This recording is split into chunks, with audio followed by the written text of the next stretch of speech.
Halika nga ritong babae ka. Masasaktan ka talaga sa aking haliparot ka eh. Bakit po, inay? Nagtatanong ka pang lintik ka? Bakit naririto ka pa? Hindi ba sinabi ko sa'yong huwag kang magpapaabot ng 3:00 ng madaling araw dito sa bahay? Kailangan ikaw ang mauna sa pwesto para hindi ka mawala ng mga suki. Bakit pa ang tigas ng ulo mo? Tama na po, inay. Parang awa niyo na. Hindi po ba't parang masyado pang maaga? Madilim po sa daan. Saka marami pong inutos sa akin ng itay eh. Kararating lang po kasi niya. Napakatango mo talagang babae ka. Lagi mo nalang inuubos ang pasensya ko sa katangahan mo. Hindi ba't kabilin-bilinan ko sa'yo mula pa kagabi na kailangan pagpatak ng 3:00 ng madaling araw marami ka nang maibebentang mga isda? Kakapusin tayo sa pagbili ng yelo para sa mga isda kung ganyang papatay-patay ka. Panigurado pinagtatawanan na tayo ni Trinidad. Pero inay, mabait naman po si Aling Trinidad. Bakit po ba galit na galit kayo sa kanya? Ba't talagang inuubos mo ang pasensya ko, no? Ipinagtatanggol mo pa ang walang yang yon? Ha? Malutong na sampalang ibinigay ni Aling Cora sa kaawa-awang si Susan. Sa kanilang kusina ay madalas siyang bugbugin ng kanyang ina kahit sa konting pagkakamali lang. Tama na po, inay. Hindi ko na po uulitin. Susundin ko na ang gusto niyo. Tila bingi si Aling Cora sa pakiusap ni Susan dito na tigilan na ang pananakit sa kanya. Mas lalong sumidhi ang galit nito nang makitang hindi na niya halos iniinda ang sakit. Kaya naman, hindi pa ito nasiyahan ay kumuha pa ito ng sinturon. Hinawakan ang kanyang buhok at sinabunutan siya nito ng matindi. Itiningala ni Aling Cora ang kanyang mukha saka ginumos ang kanyang labi hanggang sa dumugo. Yan ang nababagay sa'yo nang magtanda kang babae ka. Nakakainis ka na. Nakakasawa na ang pagmumukha mo. Nakikiusap ako, inay. Tama na po. Aray ko! Paulit-ulit kitang sasampalin nang magtanda kang babae ka. Wala ka silbi. Ang dapat sa'yo ay hindi pa kainin ng ilang araw. Akala ni Susan hanggang sa pagsampal lang sa mukha niya ang gagawin ng ina. Laking gulat niya nang bigla nitong ipulupot ang sinturon sa kamay nito at walang awa siyang hinagupit sa kanyang likuran. Ina, bakit niyo ba ako sinasaktan ng ganito? Anak niyo ako pero bakit parang hayop ang trato niyo sa akin? Aba at sumasagot ka pa ha? Ha? Aray ko, inay! Tama na po! Inagawa ko naman ang lahat para lang hindi kayo magalit sa akin. Tinalikuran ko ang malaking pagkakataon na sana ay makapag-aral ako para sa inyo. Pero ano, hindi pa rin kayo naging masaya. Aba at talagang ang kapal na mukha mong sumagot-sagot sa akin ha? Baka nakakalimutan mo hanggat nasa poder kita. Wala kang karapatang magreklamo. Wala ka rin karapatang isumbat sa akin na hindi ka nakapag-aaral. Kasalanan mo yan. Bobo ka kasi! Bakit, inay? Kung naging matalino ba ako, pag-aaralin niyo ba ako ni Itay? Hindi naman po, di ba? Mas mahalaga sa inyo ang negosyo ninyo kaysa sa akin na anak ninyo. Oo, mahalaga sa akin ang negosyo ko dahil dyan tayo kumukuha ng pang-araw-araw nating pangangailangan. Kailangan kong pagtiisan ng pagiging makupad mo para lang may maipalamon ako sa'yo sa inyong dalawa ng batugan mong ama. Kung mag-demand ka, akala mo malaki ang pakinabang mo sa akin. Kung pwede lang na magsauli ng anak, abay, matagal ko nang ginawa. Ibinalik na lang sana kita sa matris ko para naman mawala ka na sa buhay ko. Ang kaso hindi dahil nga dumating ka sa buhay ko. Ako rin, inay. Ilang beses kong hiniling sa Diyos na sana hindi na lang kayong naging ina ko. Sana hindi na lang ako sinilang sa mundo para maging anak ninyo. Magmula nang magkaisip ako, hindi ko naramdamang minahal ninyo ako bilang anak ninyo. At kung bibigyan ako ng pangalawang pagkakataon, hihilingin ko na sana hindi ikaw ang ina ko. Abat, ang hihilingin kong maging ina ay yung umiiyak kapag nasasaktan ako. Nalulungkot kapag may mga pasa ako sa katawan. At sa tuwing may mga sugat ako, kaya niyang yakapin ako at ipadamang siya ang ina ko. Pero ngayon, Ikaw na mismong ina ko ang nagbibigay ng pasa at sugat sa katawan ko. Anong klase kayong ina? Wala kayong kwenta! Ah, ganon ha? Hindi na nga nakapagtimpi sa galit si Aling Cora. Sinugod nito si Susan at walang awang pinagsasampal siya ng ina, dahilan para malugmok siya sa sahig. Sa pangalawang pagkakataon, sumabog na nga ng tuluyan ng galit ng may 45 taong gulang na si Aling Cora. Ang malalakas na sampal ni Aling Cora sa makinis na mukha ng 18 taong gulang na si Susan ang maririnig na tunog sa katahimikan ng madaling araw. Palibhasa ay malayo sa kabihasnan at walang kapitbahay ang kinatitirikang dampa nila Susan. Walang nakakarinig sa malalakas na sigawan ng mag-ina sa kusina ng kanilang tahanan. Marahang itinulak ni Susan ang palad sa sahig para makaupo ng tuwid. Saka hinaplos ang sariling pisngi na tinamaan ng matigas na palad ng kanyang ina. Bumalong ang luha at lumanda sa nag-iinit niyang pisngi. Ano pang tinutunga-tunga nga mo dyan? Tumayo ka na at umalis ka na sa harapan ko. Magtinda ka na sa palengke at baka hindi ako makapagtimpi mapatay lang kita. Umaalingaw-ngaw ang malakas na boses ng kanyang ina, habang hawak nito ang sinturong ipinangpalo sa kanyang katawan. Dahan-dahang napatayo si Susan bago tumingin sa nakapamewang na ina. Naniningkit ang mga mata nito sa galit. Siguraduhin mo lang na mauubos mo ang aking mga isda dahil kung hindi, malilintikan ka ulit sa akin. At sisiguraduhin kong makakalbo ka na sa gagawin ko. Opo, inay. Sunod-sunod ang ginawang pagtango ni Susan sa sinabing yon ng kanyang ina bilang pagsang-ayon sa ipinag-uutos nito. Inihakbang niya ang kanyang mga paa patungo sa kusina para lapitan ang 2 timba na nakapatong sa lamesa. Araw yon ng Biyernes at ang araw na yon ay matumalang bentahan ng mga isda. Madalang ang mga taong namimili sa palengke. Idagdag pa ang halos kaliwat kanang nagtitinda ng mga isda na higit na mas mura sa mga paninda niya. Kasama na nga rito ang magaling na mang-akit ng customer na si Aling Trinidad. Ano bang ingay yan, ha? Abe, 3:00 pa lang ng madaling araw, nakakabulabog na kayo ng mga tulog. Singhal ng ama ni Susan na si Mang Damian. Pahikab-hikab pa itong lumabas ng sarili nitong silid. Halata pa rin dito ang kalasingan sa halos magdamag ba naman itong pakikipag-inuman sa biyena nitong si Lolo Impo, ang ama naman ng inay ni Susan na si Aling Cora. Ito kasing anak mo, napakatigas ng ulo, manang-mana sa'yo! O bakit napunta sa akin ang usapan? Wag mo naman palaging saktan si Susan. Hindi na magandang tignan dahil dalaga na rin niyang anak mo. Saka, inutusan ko kasi siya kanina na mag-init muna ng tubig. Nang makapagkape muna siya bago pumunta ng palengke para magtinda. Nang sa ganon, may laman ang kanya sikmura. Bakit ba pinapagalitan mo tong anak natin? Dapat ikaw ang gumagawa niyan dahil ikaw ang ina. Oo nga, dalaga na yung anak mo pero ang utak paslit pa rin. Aba, kailan matututo yan? Kapag patay na ako? Itinulak pa ng hintuturo ni Aling Cora ang sintido ng nakatayo pa rin na si Susan. Pasigok-sigok ito sa pag-iyak habang nakatungo. Ang sabihin mo, wala ka lang talagang pagmamahal sa anak mo. Wala kang kaamor-amor kay Susan dahil nabubuhay ka pa rin sa nakaraan. Huwag mo ako simulan ng pag-aaway, Damian. Si Susan ang pinag-uusapan natin dito, hindi ang pagiging ina ko. Ikaw itong wala ng ibang inaatupag kundi alak. Mag-isip ka rin naman ng ibang hanap buhay nang hindi na ako nagkakaganito. Kung makapuna ka, akala mo malaki ang nagagawa mo sa pamilyang ito. Aba, hindi rin naman makapal ang pagmumukha mo, ano?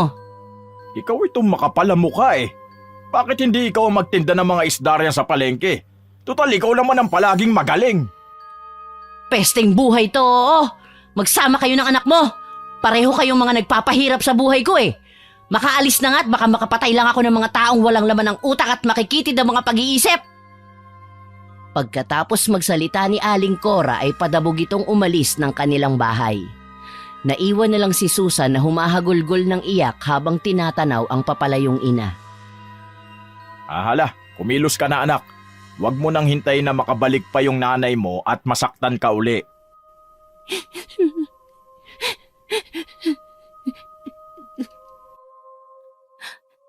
Masyado pa naman po kasing maaga, Itay.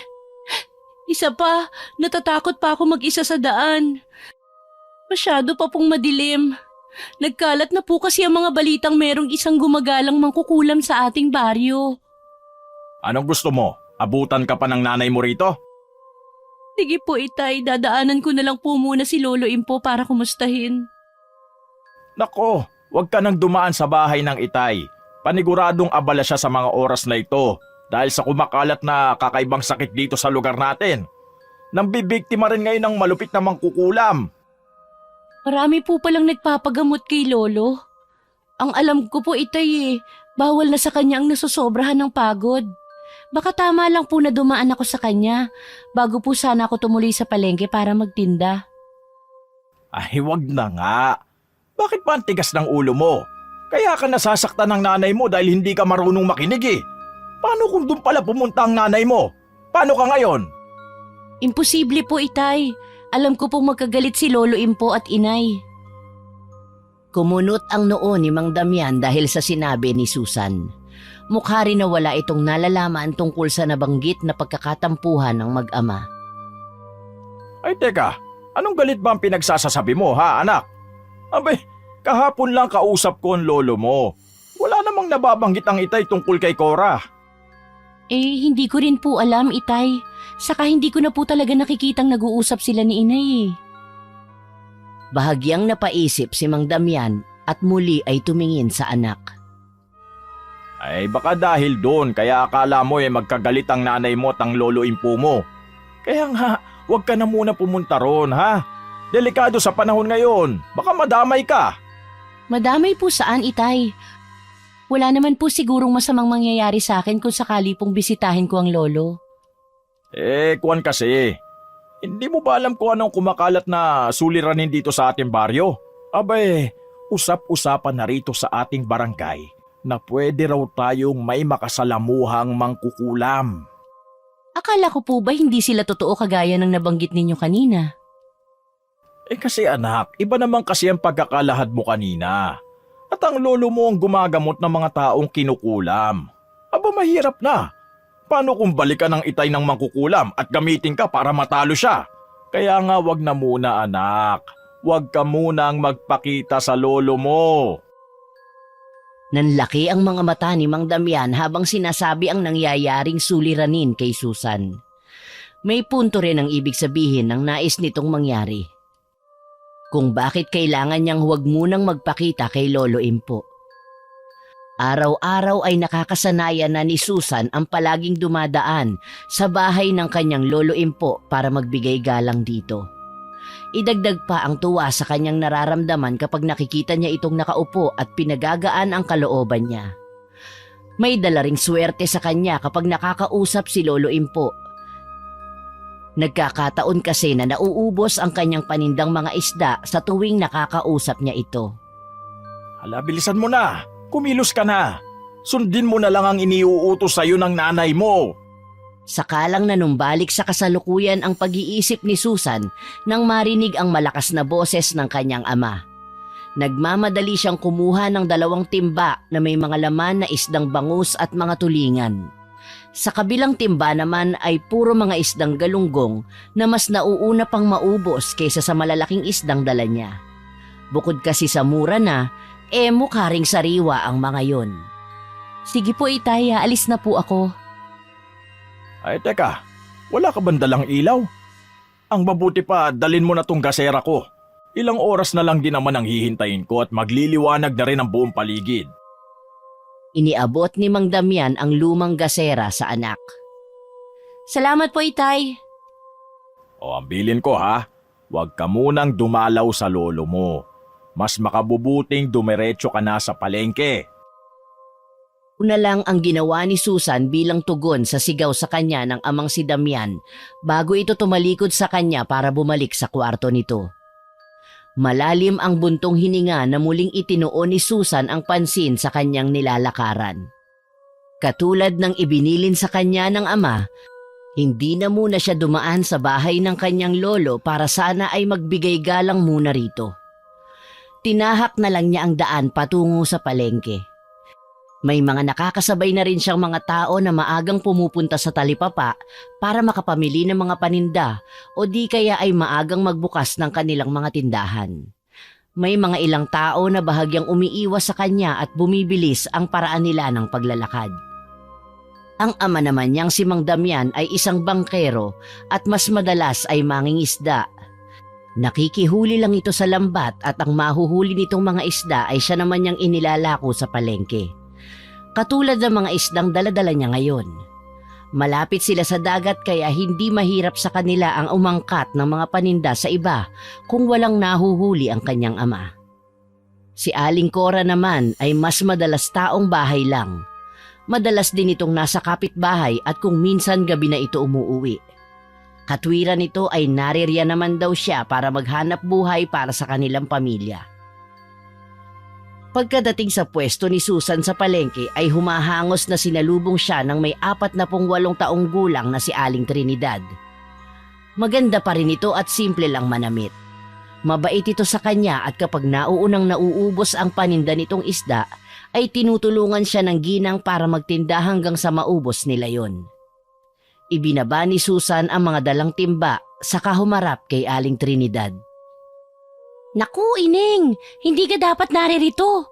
Abay, pagkaalis mo kahapon hinahanap ka ni Rodrigo.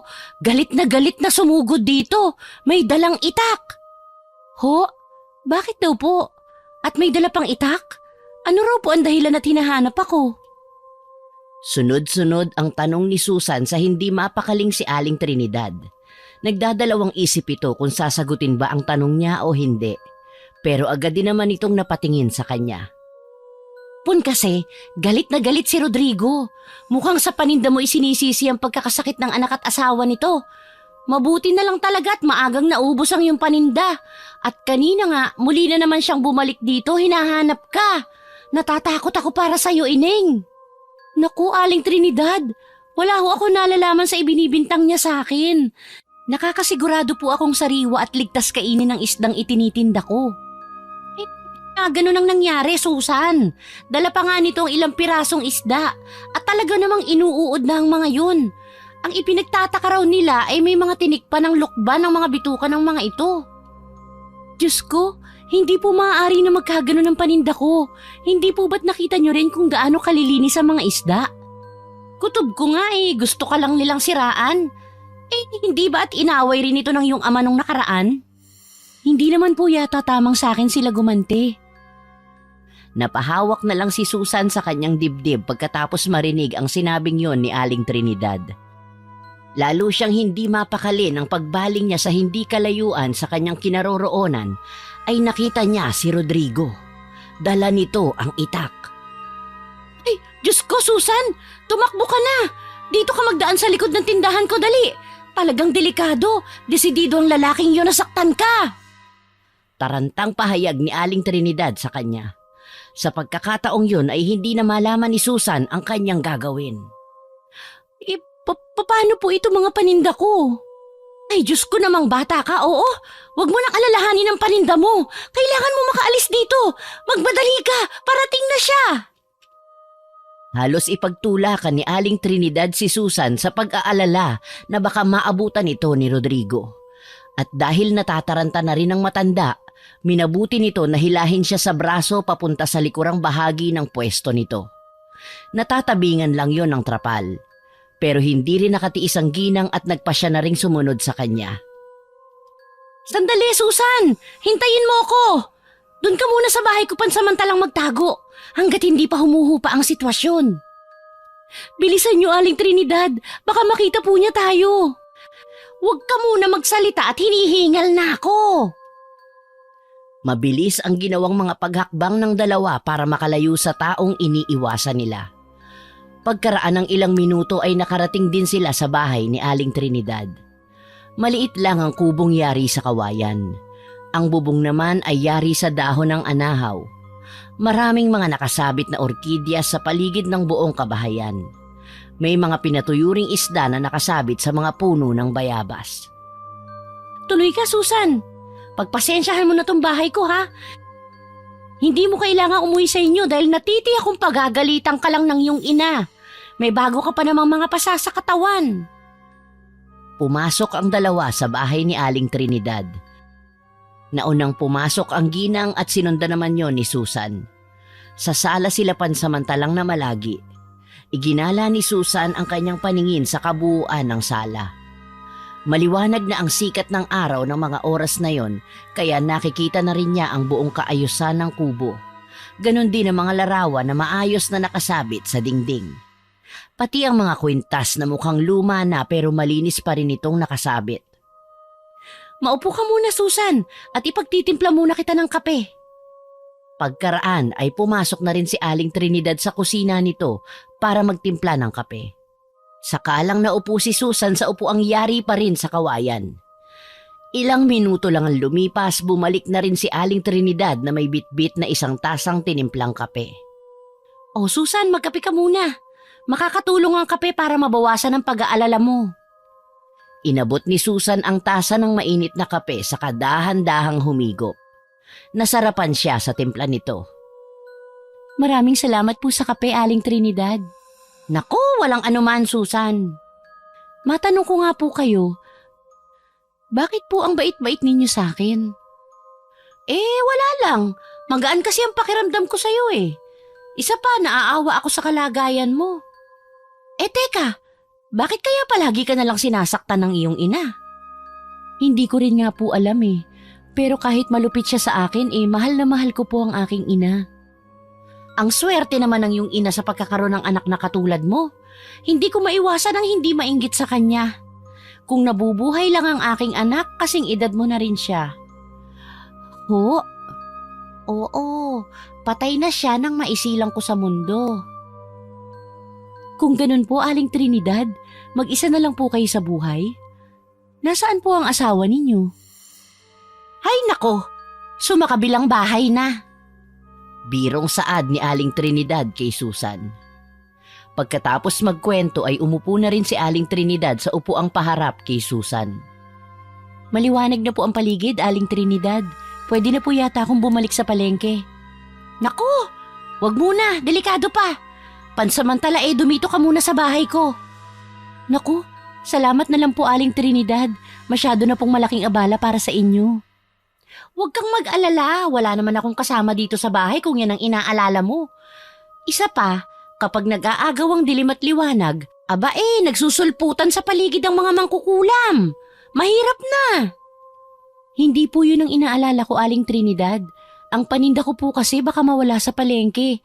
Paniguradong mapapatay ako ni inay, lalo kung malalaman niyang naririto ako sa bahay ninyo. Kung sa bagay may punto ka. Tara at ihahatid na kita kahit hanggang Sangangdaan lang. Ang tinutukoy na Sangangdaan ni Aling Trinidad ay ang delikadong lugar na madalas ay pinagtatapunan ng mga patay na tao. Kadalasan ay biktima ng mangkukulam. Huwag mo nang alalahanin ang paninda mo at ako na mismo ang bibili nun. Maraming salamat po talaga, Aling Trinidad. Ay nako, huwag ka nang magpasalamat sa akin. Kahit hindi naman ikaw ang nasa kalagayan mo tutulungan ko rin katulad ng ginagawa ko sa'yo.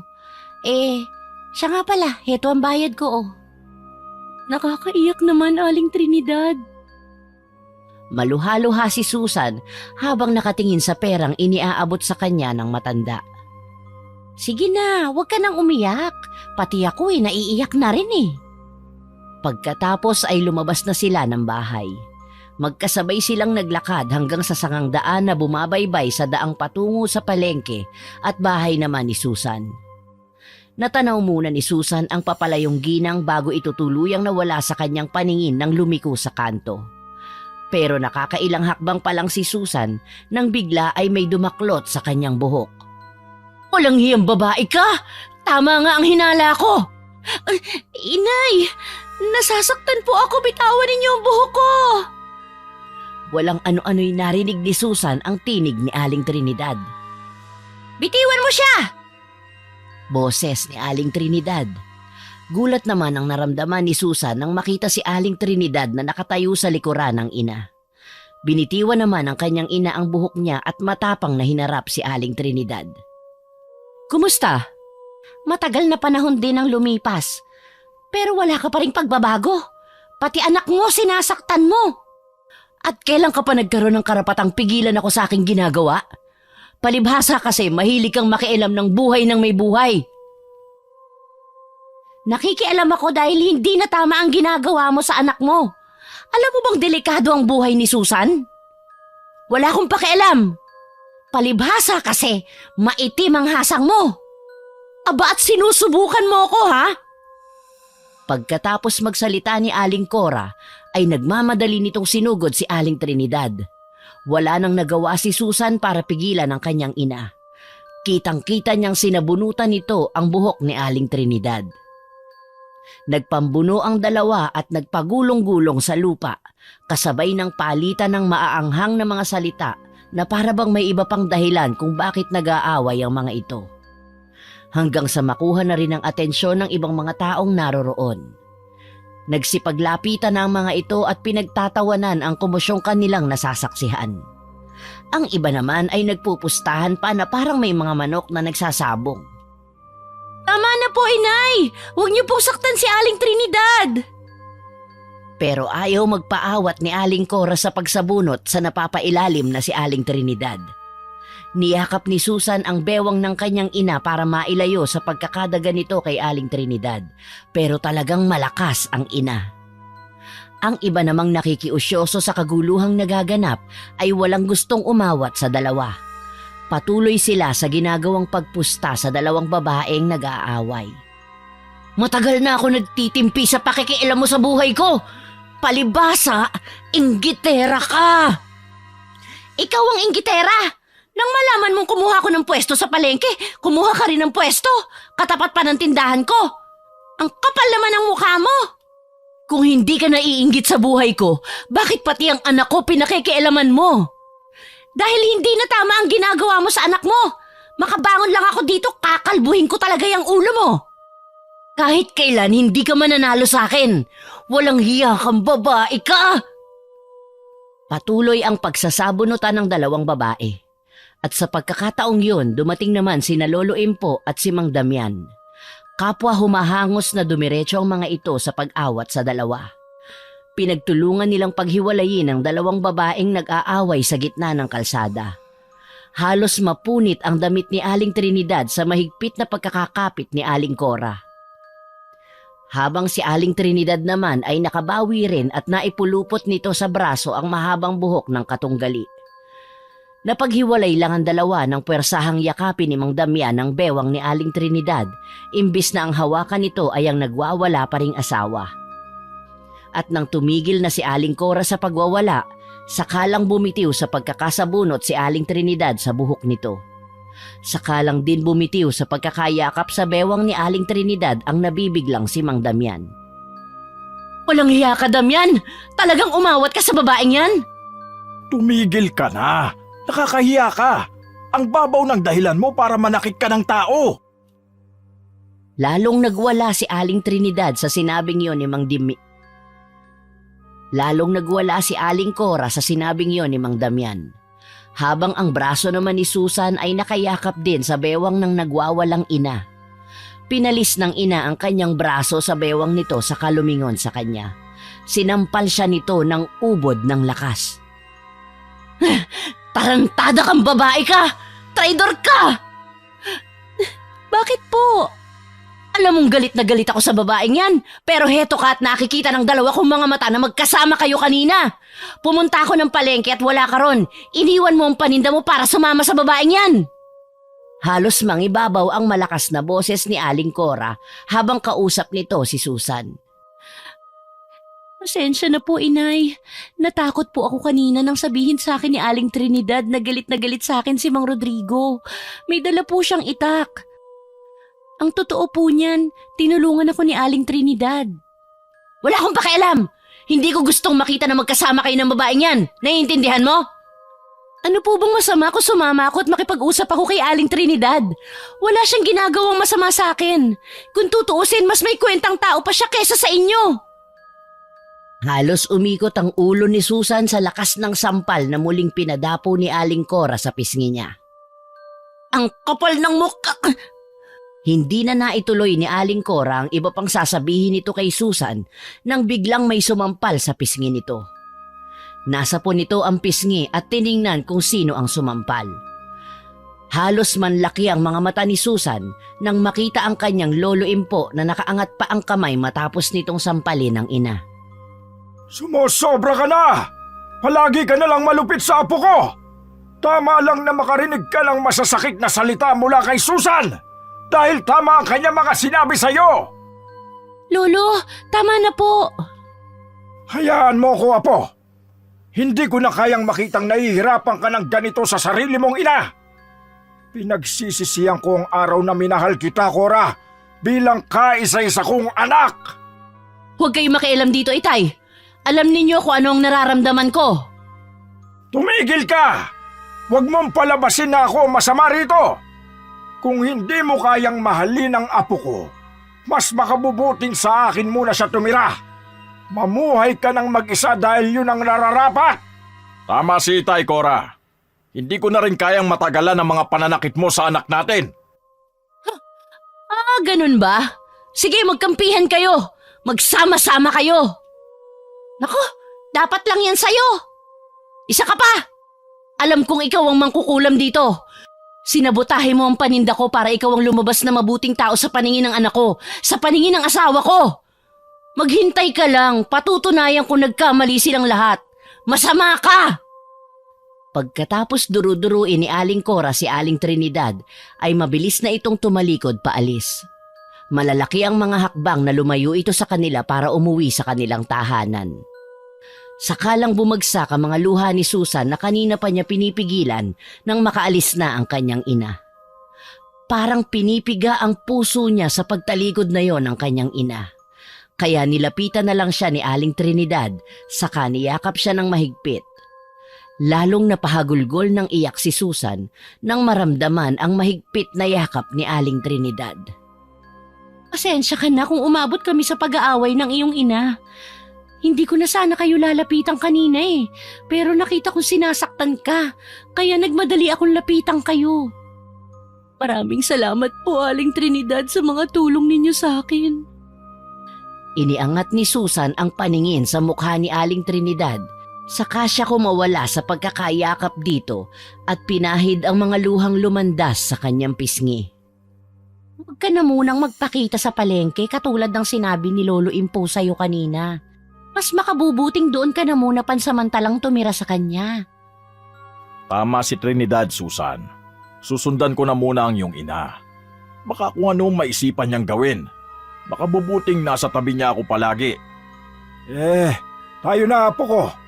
Para magumot ko na rin ang mga sugat mo. Hinawakan ni Lolo Impo si Susan. Sa pagkabigla niya ay uminit ang braso ng matanda nang mahawakan siya nito. Hindi naman napansin ni Lolo Impo ang kakaiba niyang naramdaman.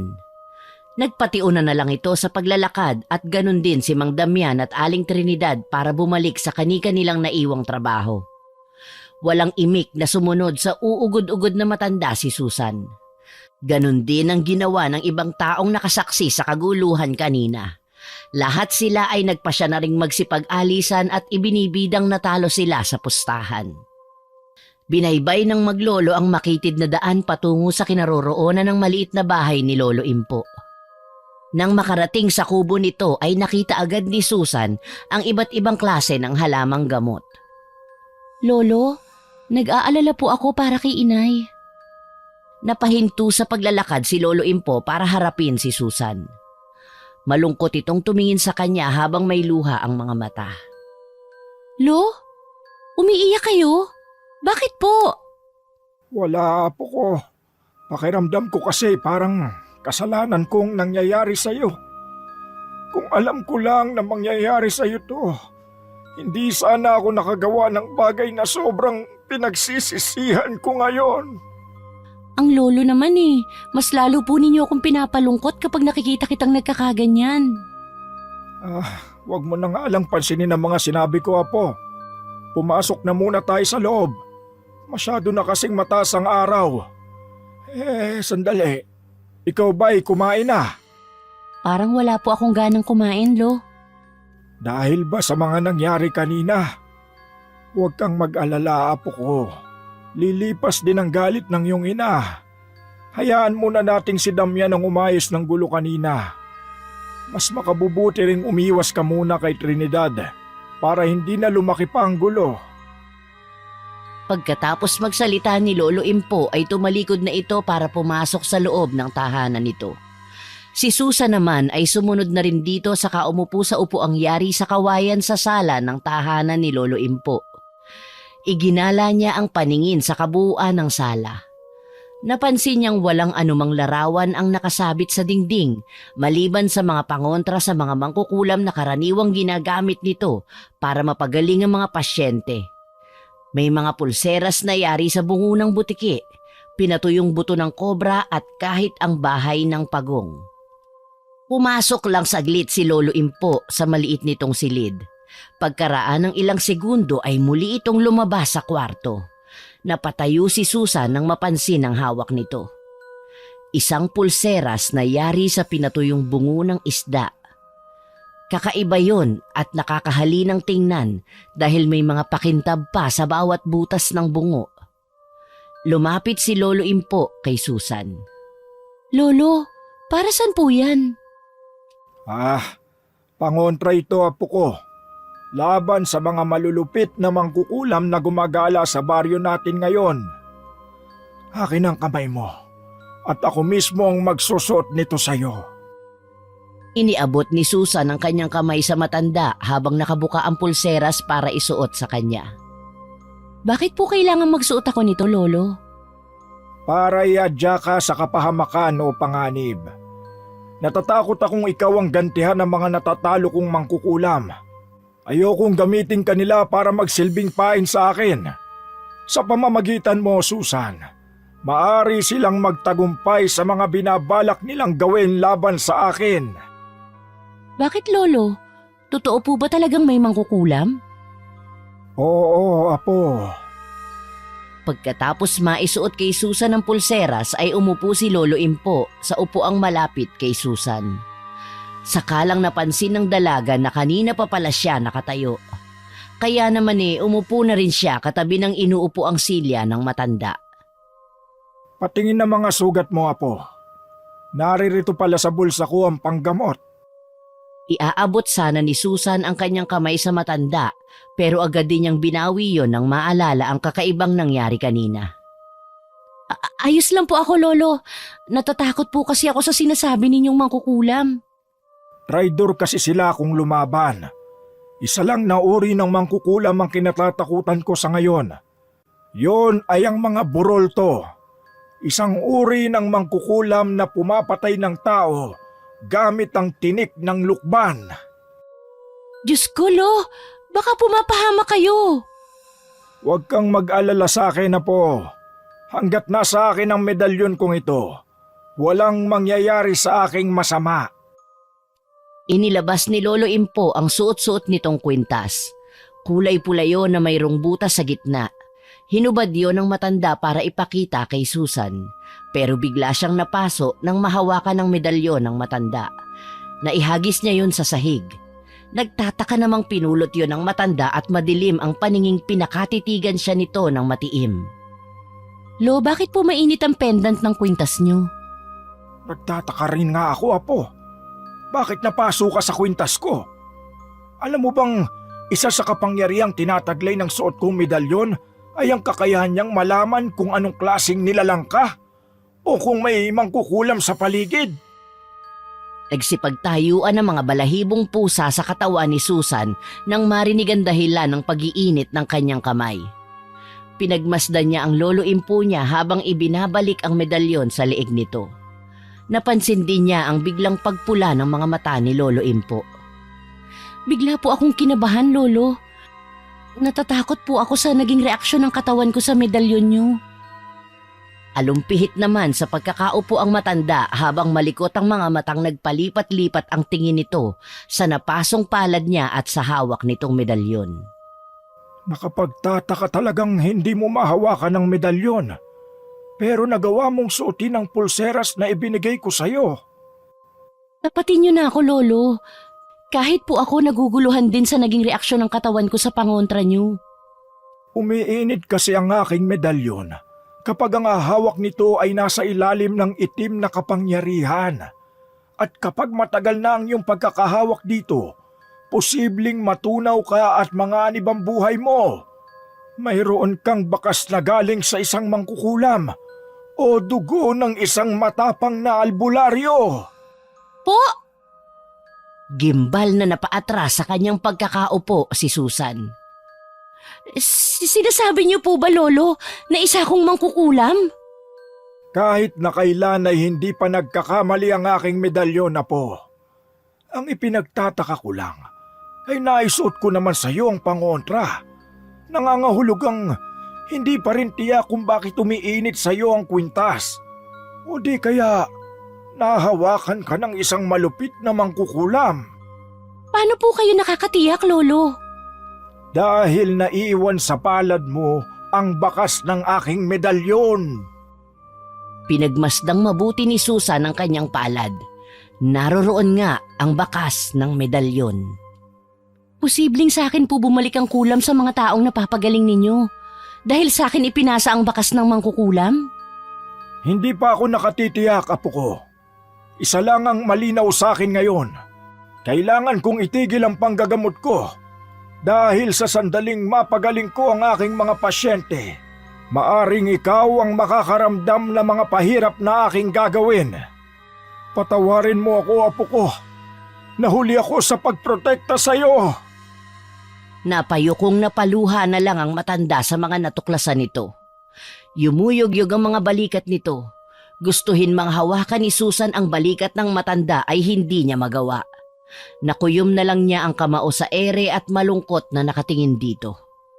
Maya-maya ay biglang napaangat ng tingin si Lolo Impo sa mukha ni Susan dahil sa naisip nito bigla. Tama! Kung ganun, isa sa mga taong naroroon sa lugar kung saan nag-away ang iyong ina at si Trinidad, kasama natin ang mangkukulam. Isang malupit na mangkukulam! Pero sino po sa kanila, Lolo? Marami pong tao ang naroroon kanina. Kahit ako ay naguguluhan din, apo ko. Huwag mo munang hubarin ang pulseras hanggat hindi ako nakatitiyak sa kaligtasan mo. Ngayon lang ako natakot ng ganito. As nga sa mukha ng may 62 taong gulang na si Lolo Impo ang sobrang takot. Naging balisa din ito sa pagkakaupo. Diyos ko, apo ko. Ngayon alam ko nang ginagamit kang kasangkapan para maisakatuparan ng mangkukulam ang mga masama niyang binabalak laban sa akin. Kung ganun po, Lolo, nasa panganib din ang itay at ang inay? Tama ka. Pero katulad ng sinabi ko kanina, hindi pa ako nakatitiyak sa kutob ko. Ang ikinatatakot ko ay yung mas dumami pa mga taong nagpapagamot sa akin. Baka makalimot ako at masaktan ka ng dahil sa akin. Inggit at pagkasok lamang nakikita kong motibo ng kumukulam sa lahat ng mga taong naririto. Hindi ako makakapayag, Lolo, nasaktan nila pati ang aking inay. Pero ikaw naman ang itinuturong mangkukulam ng aking medalyon. Halos magimbal si Susan sa tahasang pagturo sa kanya ng kanyang Lolo Impo. Alam niyang hindi niya yon magagawa, lalo pa ang sakta ng kanyang ina. Alam ninyong hindi totoo mga sinasabi ninyo, Lolo. Patawarin mo ako po sa mga nasabi ko. Malakas ang kutob kong inililigaw ako ng mangkukulam. Parang batid niya ang aking kapangyarihan. Mas makabubuti sigurong dumito ka muna. Opo, Lolo. Gusto ko mangako kayo sa akin na hindi po ninyo pababayaan ng inay. Salamat, apo ko. Kahit naging malupit sa iyo ang aking anak, siya pa rin pala ang inaalala mo. Pagkatapos magsalita ni Lolo Impo ay nagpaalam ito na mahihiga raw muna dahil masyadong napagod sa paglalakad. Habang si Susan naman ay tahimik na napaupo sa bangko at pinagmamasdang mabuti ang bungo ng isdang nakapalamuti sa pulseras na nasa braso niya. Malalim na buntong hininga ang pinakawala ni Susan habang nakamasid pa rin sa suot niyang pulseras. Pagkaraan ng ilang minutong pag-iisip, nagulantang naman siya ng sunod-sunod na pagtawag ni Mang Damian sa labas ng bahay ni Lolo Impo. Mabilis na tinungo ni Susan ang bintana para silipin ng ama. Sakto namang mabilis na itong umakyat sa hagdan para makapasok sa loob ng bahay. Ang itay, naririyan ba? Oo po, Itay. Nasa kwarto po niya. Nagtatakang nakatitig sa itsura ng ama si Susan. Butil-butil ang pawis nito, hinihingal at namumutla. Mukhang galing ito sa pagtakbo para lang makarating agad sa bahay ng kanyang lolo. Bakit po, Itay? May masama po bang nangyari? Humugot muna ng malalim na hininga si Mang Damian bago humihingal pa rin na sumagot kay Susan. Mayroon anak. Nadatnan ko ang iyong inang namumutla at nanghihina. Walang tigil ang pagtagas ng dugo mula sa kanyang sinapupunan. Natutop ni Susan ang sariling bibig nang marinig ang sinabi ng kanyang ama. Diyos ko! Ang inay! Kaya ako napasugod dito ay para sunduin ang itay. Kailangan niya ng albularyo. Sino? Sino nangangailangan ng albularyo? Nakasilip sa nakaawang na kurtina ng silid nito si Lolo Impo. Itay, kailangan ko po ang tulong ninyo. Si Cora, dinudugo. Abay, imposibleng mangyari yon. Ang alam ko sa dinudugo naagasan o di kaya naman ay buntis. Lolo, kailangan na po nating mapuntahan ng inay. Baka kung napapano na siya. Tama ka, apo ko. Saglit lang at dadalin ko ang aking mga kagamitan sa panggagamot. Ikaw naman, Damian. Mauna ka na sa amin ni Susan para may kasama si Cora habang wala pa kami doon. Sige po, itay. Yun lang ang sinabi ni Mang Damian sa kapatakbo ng tumalikod. Ang matanda naman ay tarantang pinaglalagay ang mga gamit nito sa maliit na lagayan na yari sa hinabing uway. Si Susan naman ay hindi mapakali at nanginginig ang katawan dahil sa nalamang sinapit ng ina. Mabilis ang ginawang paglakad ng maglolo papuntang bahay ni na Susan. Malakas ang kabang bumundol sa dibdib ni Susan nang makarating sa tapat ng kanilang bahay. Nagmamadali namang nagpatio na ang matanda sa pag-akyat ng hagdan patungo sa loob. Diretso sila sa kwarto kung saan naroroon si Aling Cora. Nadatnan nilang nakahiga si Aling Cora sa kandungan ng namumutlang si Mang Damian. Mabilis na lumapit ang matanda sa nakahigang si Cora. Diyos ko, anong nangyayari sa iyo, anak? Napaluhod si Lolo Impo sa tabi ng anak saka makahulugang sumulyap kay Susan pati kay Mang Damian na takot na nakamasid sa namimilipit na si Cora. Pinulsuhan ni Lolo Impo si Cora para masiguradong hindi ito nagdadalang tao. Pero nginig ang kamay ng matanda at bakas din ng takot sa mukha nito nang mapansing tila napapaso si Cora nang mahawakan ito sa braso. Ano pong sakit ni inay, Lolo? Mayroong kumukulam sa iyong inaapo ko. Damian, delikado ang lagay ni Cora. Kung ganun po, kailangan madala si Cora sa ospital. Baka maubusan siya ng dugo. Hindi ito magagamot sa ospital. Hindi kaya ng mga doktor na malaman kung ano ang sakit ng anak ko. Lolo, gawin niyo po ang lahat, magamot lang ang inay. Nakikiusap po ako. Tulungan niyo po siya. Sa pagkakataong yun ay noon lang tumindi ang nararamdamang takot sa dibdib ni Susan. Sobra siyang nag-aalala para sa ina. Kaya napahagulgol na lang si Susan sa labis na kabang bumundol sa kanyang dibdib. Tigilan mo nga ang kadramahan mo, ha, Susan? Nakakairita ka! Matapang pa ring manalita si Aling Cora sa kabila ng iniinda nitong sakit. Tumigil ka na ng kahibangan mo, Cora. Huwag kang masyadong manhid at bulag sa pagmamahal na ipinapakita sa iyo ng anak mo. Ano ba talagang sakit ko? Malapit na ba akong mamatay? Diyos ko, inay, huwag po kayo magsasalita ng ganyan. Hindi ko hahayaang mangyari yun sa iyo. Ang mangkukulam na tinutukoy ko ay ang malupit na burolto. Isang uri ng mangkukulam na may matinding emosyon. Ang tingin niya sa mga tao ay kalaban. Ang hindi ko lang maintindihan ay bakit ikaw pa, Cora, ang binibiktima? Natigilan ang tatlo sa seryosong pahayag na yon ni Lolo Impo. Ano po bang ibig niyong sabihin, Lolo? Hindi ako ang makagagamot kay Cora, kundi isang salamangkerong kayang lumaban sa kapangyarihan ng isang burulto. Hindi po pamilyar sa akin ang inyong sinabi, Itay. Ang burulto ay ang mangkukulam na gumagamit ng tinik ng lukban para itusok sa kakaiba nitong kagamitan. Imbis na karayom na itutusok sa manika, ang mangkukulam na ito ay gumagamit ng katawan ng sariwang isda. Sa kaso ni Cora, ginamitan siya ng isdang binutasan ng tiyan para tumagas ang dugo. Hindi pumapatay ang mga burulto, pero pahihirapan kanila hanggang sa ikaw na mismo ang magdesisyong kumitil ng iyong sariling buhay dahil hindi mo na matatagalan ang matinding sakit na nararanasan. May alam po ba kayong salamangkerong pwedeng makatulong sa inay? Sa kasamaang palad ay wala, apo ko. Isa pa, ngayon pa lang ako nakatagpo ng ganitong klasing mangkukulam. Ang kailangan lang ay pansamantalang mapigilan ang matinding pagdurugo ng iyong ina. Pero ano po? bawal ko siyang gamutin dahil sa iyo, Susan. Mukhang alam ng mangkukulam ang kahinaan ko. Malakas ang kutob kong si Trinidad ang may kagagawan nito. Hindi makapaniwalang napanganga si Susan sa biglang pagbanggit ni Lolo Impo sa pangalan ni Aling Trinidad. Paano naman po mangyayari yun, Lolo? Napakabait ni Aling Trinidad. Hindi niya po yun magagawa sa inay. Ako rin po, Itay. Imposibleng gawin ito ni Trinidad. Bakit? May ibang tao pa ba kayong naiisip na may galit sa akin? Ha? Mangkukulam ang babaeng yon. Gigil na gigil si Aling Cora sa tatlo.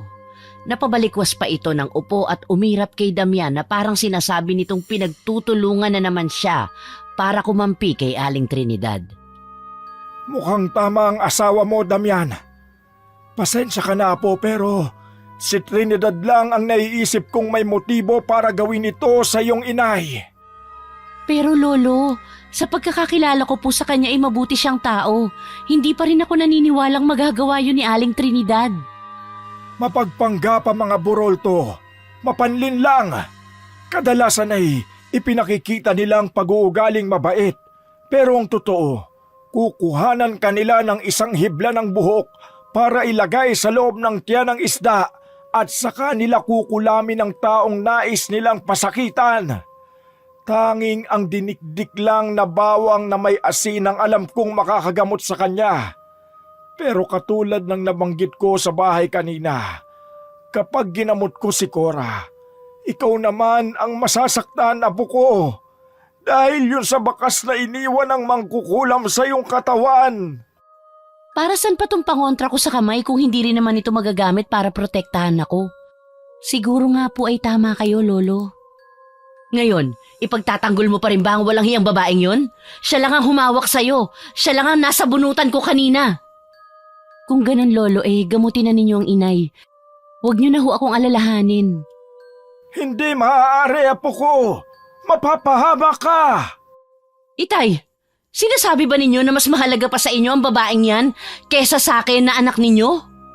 Alam mong pareho kayong mahalaga sa akin, Cora. Pero sa inyong dalawa ay si Susan ang mas manganganib.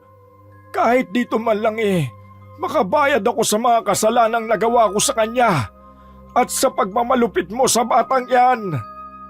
Napatayo sa labis na galit si Aling Cora nang ipahayag ng matanda ang pagpapahalaga nito kay Susan.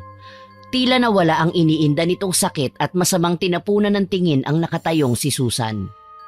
Pupuntahan ko po si Aling Trinidad. Kakausapin ko po siya. Huminahon ka, anak. Mas makabubuting wag na muna nating palalain ang sitwasyon. Hayaan natin na ang lolo mo ang magdesisyon sa bagay na ito. Sige, ako na lang ang kakausap sa kanya. Ano po bang motibo ni Aling Trinidad para gawin ito, Lolo? Makahulog ang nagkatinginan ng tatlo sa tanong ni Susan.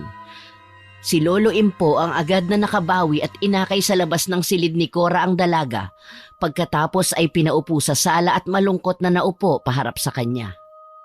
Siguro panahon na para malaman mo ang buong katotohanan at kung bakit gano'n na lang ang galit ni Cora kay Trinidad. Kung tutusin ay walang karapatang magalit si Cora sa dating kaibigan niyang si Trinidad. Hindi makapaniwala si Susan sa kanyang mga narinig.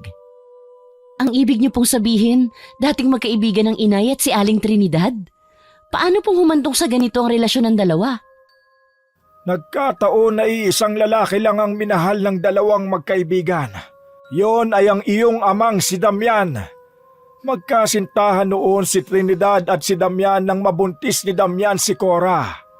Ang dating magkasintahan sana na noon ay malapit ng ikasal ay nagkaroon ng lamat dahil sa pangaagaw ni Cora kay Trinidad. Pinakasalan ng iyong ama si Cora habang si Trinidad ay naiwang mag-isa na hindi alam na buntis din ito kay Damian.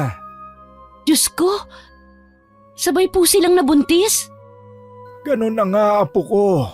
At hindi yun matanggap ni Trinidad dahil siya naman talaga ang nauna sa puso ni Damian.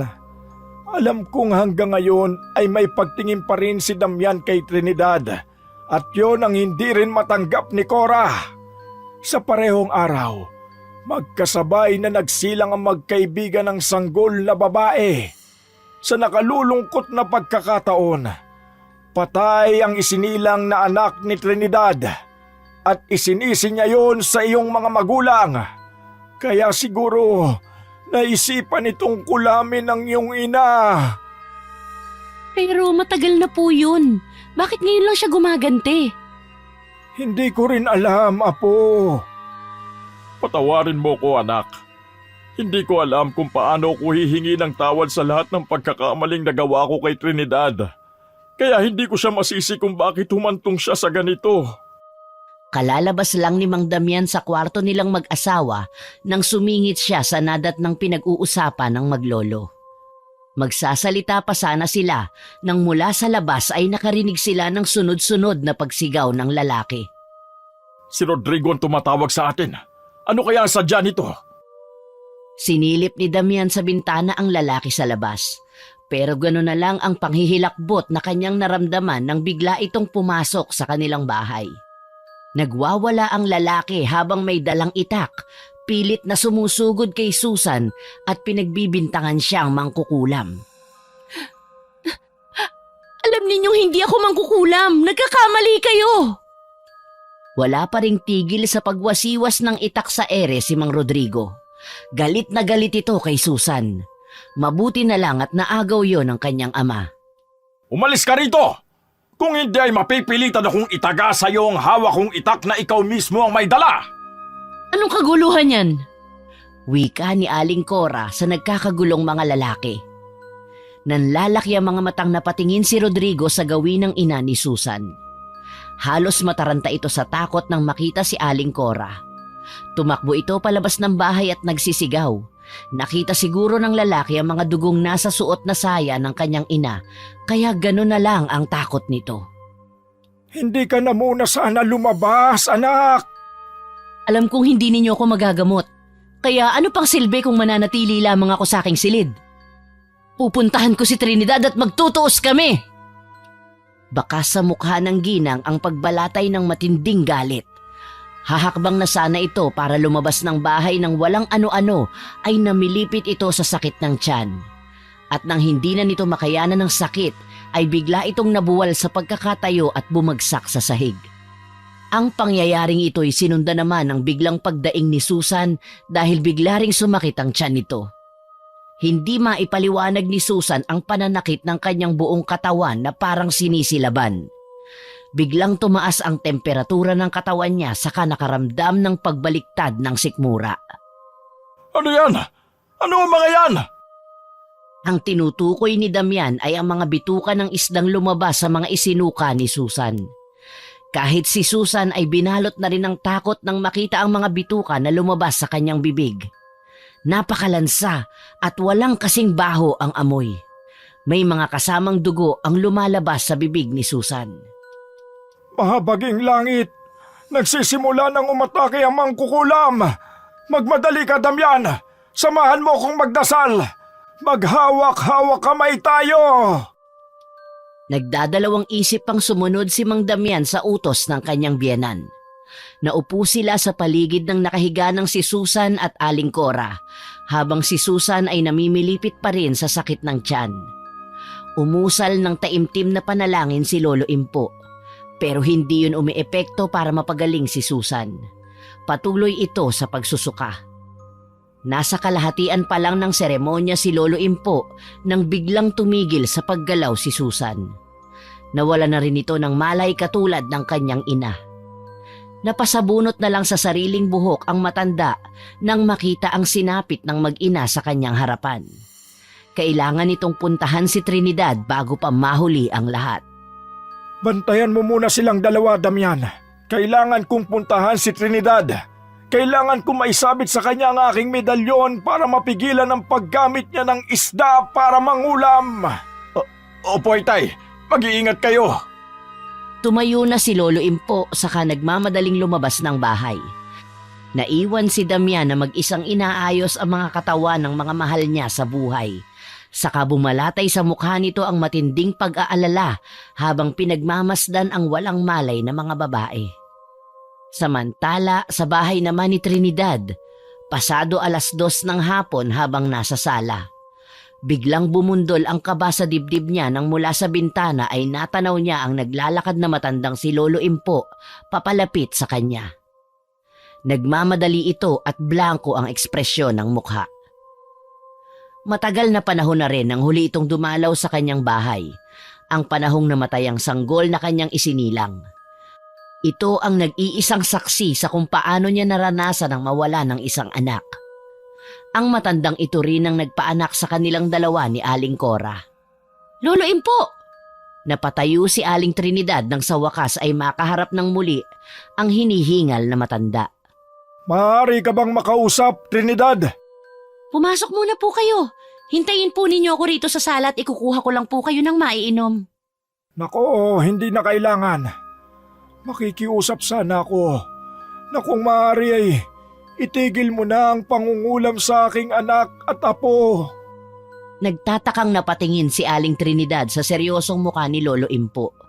Hindi na nga nagawa pa ng matanda ang pag-upo nito sa upuan at nakatayo lamang ito habang pinagmamasdan ng mukha ni Aling Trinidad. Tila sinusukat ng matanda ang reaksyon ng mukha ng babae. Hindi ko po nagustuhan ang huling sinabi niyo, Lolo Impo. Kailanman hindi ako gumamit ng itim na karunungang sinasabi ninyo kahit sobra na akong nahihirapan sa buhay ko. Nang hihinang napasalampak ng upo si Aling Trinidad sa bangkong nakaharap sa nakatayo pa rin na matanda.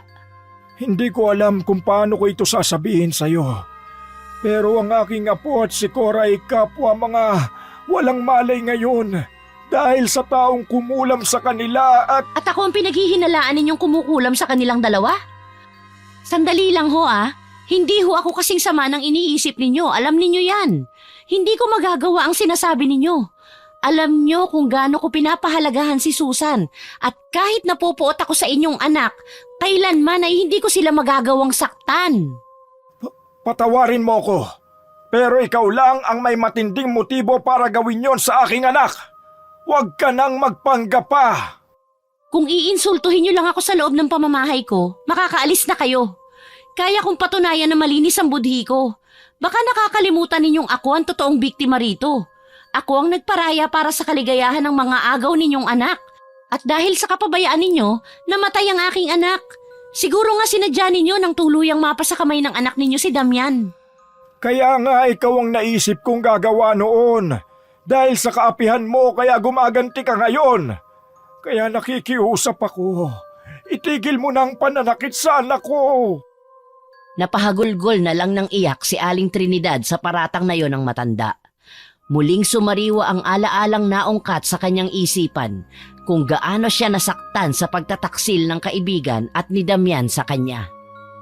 Kaya kong patunayan sa inyo na hindi ako kumukulam sa kanila. Napaunat sa pagkakaupo si Aling Trinidad. Pagkatapos ay tumayo at sinalubong ng masamang tingin ang natatauhang si Lolo Impo. Kahit hindi ako isang mangkukulam o albularyo, kaya kong hawakan ang inyong suot na medalyon nang hindi napapaso. Itinaas nga ni Aling Trinidad ang kanyang kamay para hawakan ang medalyon ng matanda. Pero imbes na mapaso, nakakakita siya ng isang lihim. Malaking kasalanan na ginawa ng matanda sa kanya. Ang hindi alam ni Lolo Impo, si Trinidad ang pinakamahusay na salamangkera laban sa mga mangkukulam na burolto. Kaya nang mahawakan ng ginang ang medalyon ng matanda, napahagulgol ito ng iyak at halos mapugto ang sariling hininga. Napasalampak ito sa sahig at napahawak sa sariling dibdib. Dahil ang kakayahan ni Aling Trinidad ay muling nanumbalik. Anong nangyayari sa'yo? Nag-aalalang napatunghay si Lolo Impo sa halos sumisigaw na si Trinidad.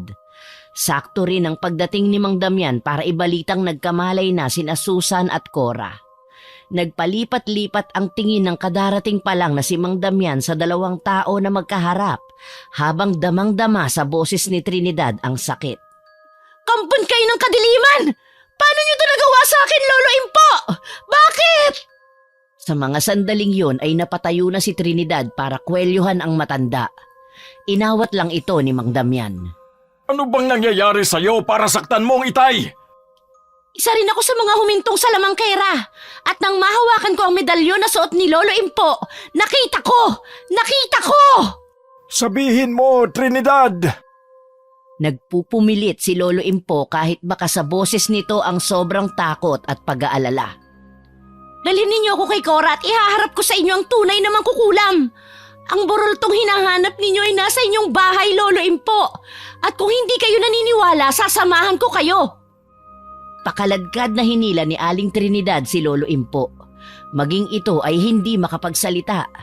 Bago lumabas ng bahay, kinuha nito sa halamang orkidyas ang isang kwintas na yari sa isang sanga ng kahoy. Sa ngayon ng talisay na panglaban sa lahat ng mababagsik na mangkukulam na nais gumambala sa kanila. Isinuot ni Aling Trinidad ang kwintas at muling hinawakan sa braso ang matanda.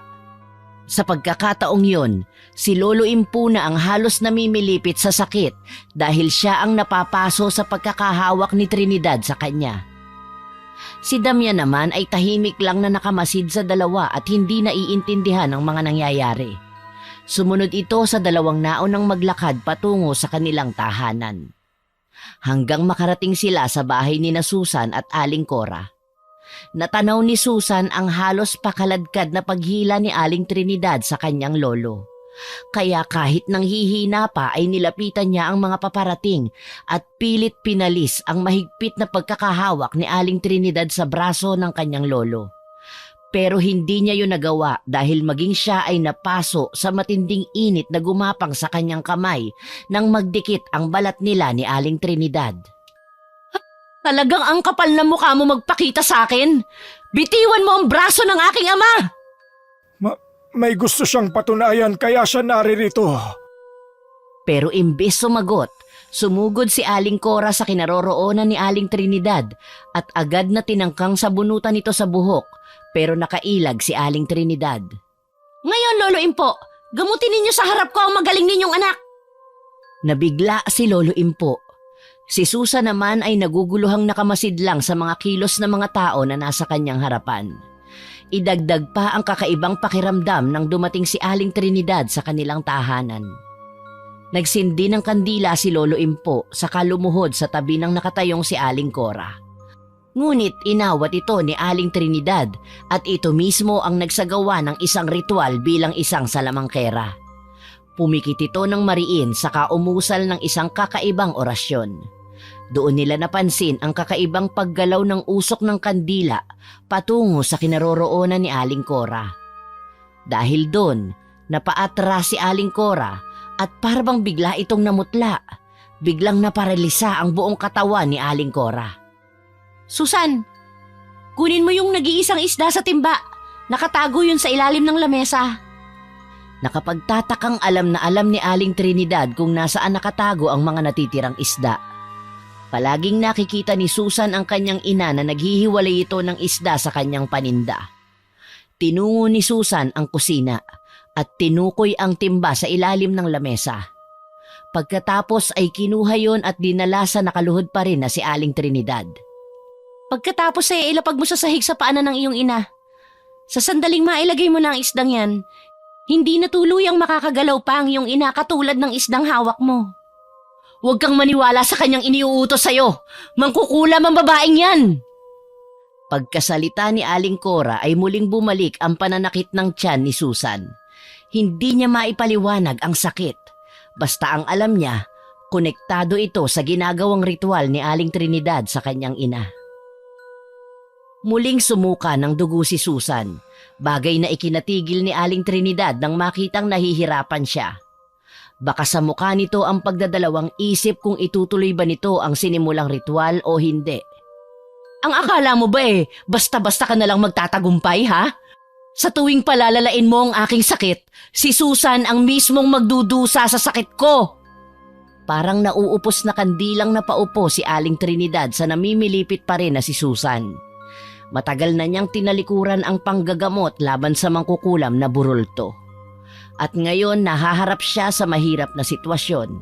At lalo na kung paano ipagtatapat ni Aling Trinidad ang buong katotohanan na si Susan ay ang kanyang tunay na anak. Tama na! Itigil mo na ito, Trinidad! Nahihirapan na ang aking apo! Alam ninyong hindi ninyo totoong apo si Susan. Kahit alam ko na ang lahat tungkol sa pagsasabotahe ninyo sa anak ko, pinilit ko pa rin na mailigtas si Cora. Ano pong sinasabi ninyo? Nagtaka si Susan. Tama kaya ang kanyang mga narinig? Anak siya ni Aling Trinidad. Tumigil ka! Tinangkang pigilan ni Lolo Impo ang anumang sasabihin pa sana ni Aling Trinidad. Hindi nito gustong malaman ni Susan ang ginawa nitong kasalanan sa apo. Nagsimula na rin uminit ang suot na pulseras ni Susan at unti-unting natunaw yon. Lo, ang suot kong pulseras umiinit na po, napapaso na ako. Mabilis na nilapitan ni Damian si Susan para hubarin ang suot na pulseras ng dalaga. Pero tuluyan nang nalusaw ang pangontra, tanda na lumalakas ang kapangyarihan ni Aling Cora. Akala ba ninyo ganun lang ako kadaling talunin? Pwes nagkakamali kayo! Pagkasalita ni Aling Cora ay nagbago ang itsura nito. Pumula ang mata, humaba ang mga kuko, humaba rin ang buhok at ang ngipin ay naging katulad ng sa isda. Paano ka naging isang burolto? Kung ganun, nagawa mong saktan si Susan.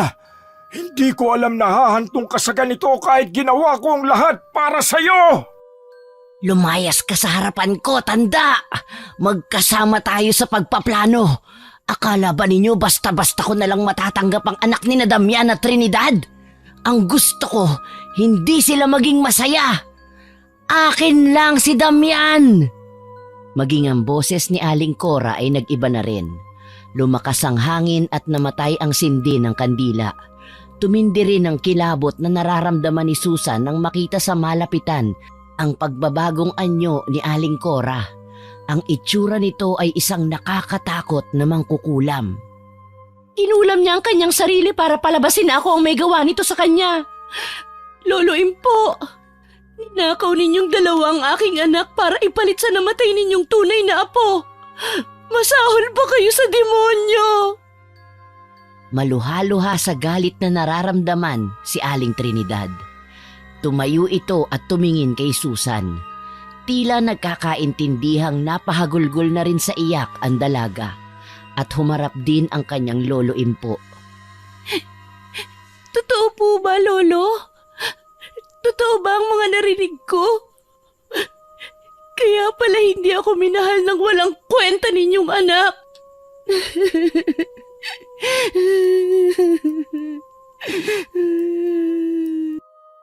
Halos gustong sumabog ang dibdib ni Susan sa galit habang nakatingin sa nakayukong lolo.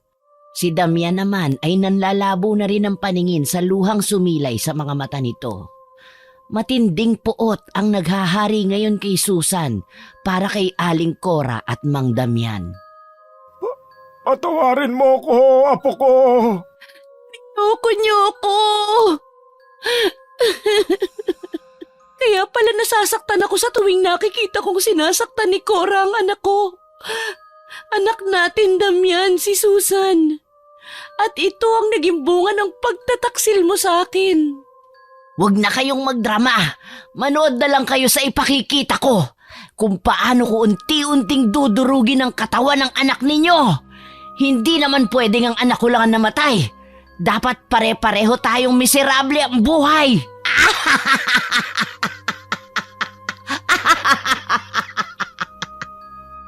Pumailan lang ang malakas na tawa ni Aling Cora habang dinadampot muli ang isdang nakalapag sa sahig. Saka nito inilabas ang tinik ng lukban at pinagtutusok sa harap nila ang katawan ng isda. Biglang natumba si Susan sa sahig habang namimilipit sa sobrang pananakit ng kanyang tiyan. Tama na! Itigil na natin ito! Wala kang karapatang magalit sa kanila, Cora! Ikaw mismo ang pumili sa buhay mo. Huwag mong isisi sa kanila ang pagkawala ng iyong anak. Kasalanan mo rin ang nangyari. Ang anak mo ang naging kapalit ng itim na karunungang tinataglay mo ngayon. Nakikiusap ako, Cora. Umiiyak na nakaluhod sa harapan ng anak si Lolo Impo. Hindi makapaniwala si Lolo na ito ang naging bunga ng pagkonsinti niya sa kagustuhan ng anak. Tumigil ka na, Cora! Talaga bang wala nang natitirang pagmamahal dyan sa puso mo? Kahit para kay Susan lang? Hindi pa ba sapat ang mga pagpapahirap mo sa kanya? Hindi ka pa ba masaya na nagtagumpay ka na sa pag-angkin mo sa akin sa babaeng una kong minahal? Itigil na natin ito at huwag mo nang pahirapan ang mga sarili natin! Anga! Isa kang malaking hangal! Ngayon pa ba na nasa kamay ko na ang tagumpay? Katuparan sa pinapangarap ko ang mawala sa landas natin ang mag-inang yan! Mariing itinuro ni Aling Cora ang mag-inang Aling Trinidad at Susan. Kahit kailan na hindi pa nagtagumpay ang masama sa mabuti. Oo, ako na ang masama. Si Trinidad ang mabuti. Alam mo ba kung gaano ko pinagtiisan ng araw-araw na nakikita ko ang pagmumukha mo? Ha? Patawad sa inyo, Trinidad, Susan, lalo na sa iyo, Damian. Itatama ko ang nagawa kong pagkakamali. Pero sa ngayon, kailangan nating mapigilan si Cora sa binabalak niyang gawin kay Susan. Hindi ganun kadaling magpatawad at hindi ko nahahayaang masaktan muli ang aking anak. Mas lalong nataranta si na Aling Trinidad nang sa pangalawang pagkakataon, muling sumuka ng dugo si Susan. Nabuwal ito sa kinatatayuan at habol ang sariling hininga. Halos manglumo si Aling Trinidad nang makita ang paghihirap ni Susan. Ramdam na ramdam naman ni Susan ang pagtusok-tusok sa kanyang balat. Pasimpleng umikot si Lolo Impo sa likuran ni Aling Cora. Hindi yun napapansin ng ginang dahil abala ito sa pagtusok ng tinik ng lukban sa katawan ng isda. Nang makatiyak si Lolo Impo sa perpektong pagkakataon, dito na niya hinubad ang medalyon at isinabit sa lieg ng anak. Doon na lumabas ang totoong anyo ni Aling Cora. At pagkatapos ay bigla na itong nagbalik sa dating anyo nito. Halos pagsakluban ng langit at lupa ang apat ng mula sa pinto ng sala ay dire-diretsong pumasok si Mang Rodrigo at bigla na lang nitong sinaksak ng itak sa dibdib si Aling Cora. 2 kamay ang ipinantulak sa itak at isinagad yun ni Rodrigo hanggang sa lumampas sa katawan ni Aling Cora. Inay! Kay lakas ng sigaw na yon ni Susan, mabilis ang pangyayaring nakatakbo rin patakas si Mang Rodrigo. Bumagsak ang katawan ni Aling Cora sa sahig, sa kandungan mismo ni Aling Trinidad. Si Susan naman ay gumapang sa kinaroroonan ni Aling Cora.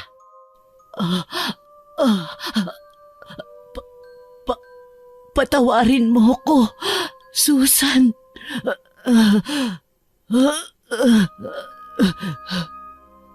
Sa gitna ng paghabol ni Aling Cora sa sarili niyang hininga, ay umiiyak itong humingi ng tawad kay Susan. Inay! Inay, tumaban ka! Dadalhin ka namin sa ospital! O wag na. Anak. Tuluyan ang napahagulgol ng iyak si Susan. Ito kasi ang kauna-unahang pagkakataon na narinig niya ang salitang anak mula kay Aling Cora. Kahit na kailan, hindi ako nagtanim ng sama ng loob sa'yo, Cora. Bukas palad kong tinanggap ang katotohanang hindi kami nararapat sa isa't isa ni Damian. Pinatawad kita kahit masakit sa aking kalooban. Pinagtaksilan mo ko. Kayo ni Damian ang nagkasala sa akin. Bakit kailangan ako ang magdusa? Bakit ako ang ginagantihan mo? Pero ngayon nakikiusap akong mabuhay ka. Hindi ka mamamatay, Cora. Kaibigan kita. Pero wala nang tugon pa ang namutawi sa bibig ng wala ng buhay na si Aling Cora. Nayakap na lang ng mahigpit ni Aling Trinidad ang kaibigan. Ganon din si Susan. Si Lolo Impu naman ay tahimik na lumuluha habang pinagmamasdan ang nagkalat na dugo sa sahig. Napuno ng iyakan ang buong sala ng tahanan ni na Susan. Si Mang Rodrigo naman na pumatay kay Aling Cora ay tila wala sa sariling kinitil din ang sariling buhay kalaunan. Nagbigti ito sa sarili dahil nawala sa katinoan. Isang katotohanan ang hindi alam ni Mang Rodrigo, na kung sino man ang makapapatay sa mangkukulam na burolto ay tiyak din na mamamatay. Ito ang sinasabing bakas ng mangkukulam.